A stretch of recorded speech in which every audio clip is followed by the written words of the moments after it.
Blame, or Blom, is a Netflix original anime based on the manga by Tsutomu Nihei, who wrote Knights of Sidonia, which is another Netflix original anime. The manga is 10 volumes long and was published from 1998 to 2003. The manga had a brief OVA in 2003, but hasn't received a proper anime adaptation.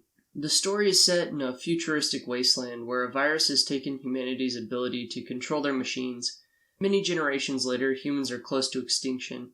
A group of large machines called builders keep building onto an already impossibly large city, and a group of robots police the city from the human survivors. We follow a group of survivors who call themselves the Electro-Fishers, who are essentially scavengers. A small contingent of Electro-Fishers is out scouting for food when they are attacked by a group of robots called the Safeguard.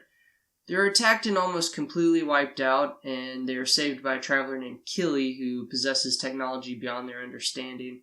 They welcome Killy back to their village, where he reveals he's looking for humans who still possess the net terminal gene, which has the power to control the machines. When the group finds a preserved cyborg who claims she can help Killy save the world, they set off into the city.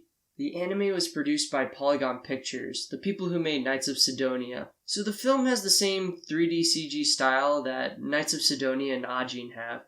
This 3D style, while cheaper to make than hand or computer-drawn animations, usually looks horrible while in motion. Characters usually look like they're really slow while running or swinging a sword. For an extreme example of this, look no further than the new Berserk series. But I have to say, Blame looks really good. It's probably the best 3D CG anime I've seen so far. The backdrops are all well done. Polygon did a great job with adapting the world of Knights of Sidonia, so it's no surprise they nailed it here.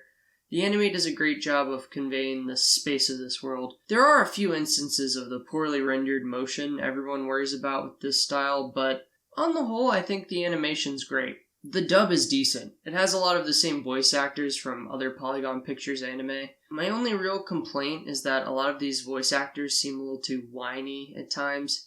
That can just neuter an action scene. But what's great about Netflix is you can switch to the sub version on the fly, and the Japanese voice acting is a bit better, but be careful not to hit the Japanese audio description option. But either way, I think you'll be fine. The music is also really good. So I like Blame. I didn't love it, but I found the world and overall conceit of the story fascinating. I've heard that some people have a problem following this film. I don't think this film is hard to follow, but you have to pay really close attention to what's going on. The initial exposition scene doesn't give you all the information about the world, and instead we learn about it through character dialogue peppered throughout the story. I appreciated this, but this makes the movie less of a casual viewing experience.